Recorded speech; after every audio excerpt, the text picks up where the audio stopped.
pessoal, sou Cleidiana Ramos, sou jornalista, doutora em antropologia e produzo conteúdos de memória para os canais do Grupo à Tarde. Eu sou Priscila Dória, jornalista e repórter do Grupo à Tarde. Nós estamos aqui na seção Arena à Tarde. Nessa seção a gente destaca aqui com mais detalhes algum conteúdo das peças que formam o acervo do SEDOC à Tarde. O destaque hoje, gente, vai para uma matéria do dia 19 de abril de 2014, que discorre sobre vários aspectos sobre a morte de Gabriel Garcia Marques. Uma coisa interessante, né, que é logo aqui na capa com a arte e tudo mais, que fala sobre grandes encontros e amizades que ele teve aqui em Salvador.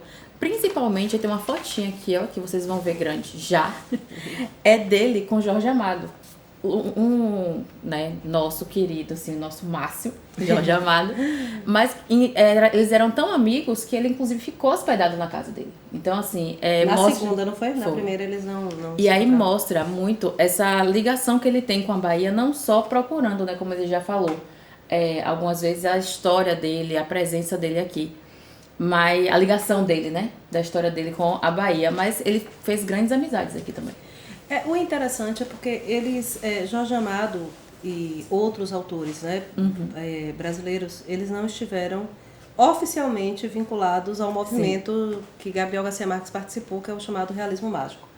Né? Mas, de certa forma, algumas obras têm algum diálogo muito perto do que eles estavam fazendo no movimento do realismo mágico ou da escola, como também pode ser chamada, do realismo mágico. Por exemplo, parte considerável da obra de Jorge Amado dialoga muito com o universo mágico no sentido das coisas que quebram um pouco da dinâmica do cotidiano mais geral. Que foi as obras dele, todas as obras de Jorge Amado, praticamente, principalmente as ambientadas em Salvador, elas dialogam com o universo do candomblé. Né? Que Jorge Amado teve inserido, ele era obá do Ilê Axé Oporfunjá, né? Então, de certa forma, ele está vinculado. Mas, se a gente pensar um pouco também, e é do mesmo período, a obra de João Baldo Ribeiro, o livro específico de João Baldo Ribeiro, Viva o Povo Brasileiro.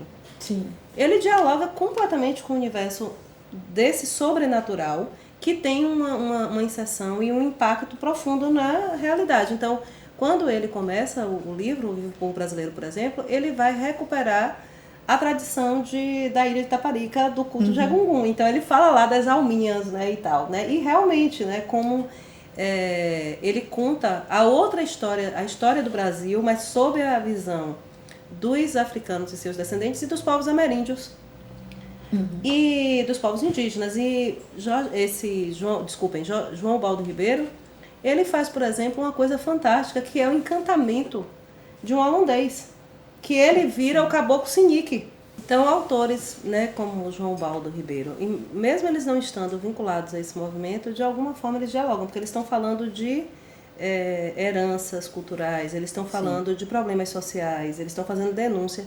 Então, por isso, essas obras dialogam tanto, né? Então, é por isso que Garcia Marques chega aqui, se aproxima de Calazans Neto, né? Vai visitar Calazans Neto, de Caribé.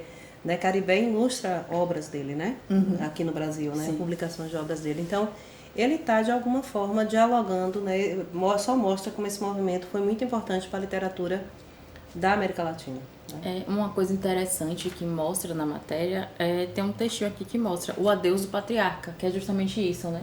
Ele foi esse símbolo máximo, por assim como ainda é, desse realismo mágico. O trecho, inclusive, fala o seguinte, um trechinho, ó. Gabriel Garcia Marques nos deixou um legado literário de valor universal, como um dos mais criativos escritores do século XX. E é um jogo com o Outono do Patriarca, que é um livro dele em que ele entra de uma forma muito direta na questão das ditaduras que estão assolando o continente, né, todo, né, quer dizer, a parte latina, né, os Estados Unidos não, mas pelo contrário, os Estados Unidos patrocinou vários desses golpes, né, de várias formas, de apoio principalmente, mas ele denuncia, porque é a história de um ditador que o governo dele já passou, as pessoas estão vivendo um outro momento e o staff dele faz de tudo para que ele acredite que ele continua no poder. E aí fabricam coisas o tempo inteiro. Então na verdade, ele está preso na mansão dele, no palácio dele, em decadência, doente, e ele não entende que o mundo andou, né? Então ele faz um pouco esse jogo. É um dos livros belíssimo. Aliás, é difícil escolher um, né, dentre a produção. E é uma produção intensa. Garcia Marques escreveu muito, muito bem. E experimentou gêneros diversos. Até a autobiografia. Porque ele fez autobiografias, né?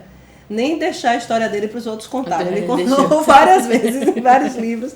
Ele faz isso, um exercício de autobiográfico, né? De contar as histórias dele. É um grande contador de histórias. Acho que a melhor definição para Marques é essa. Ele é um grande contador de histórias. E ele aproveita muito essa memória mágica que a gente tem nas Américas, né? E ele usa muito disso.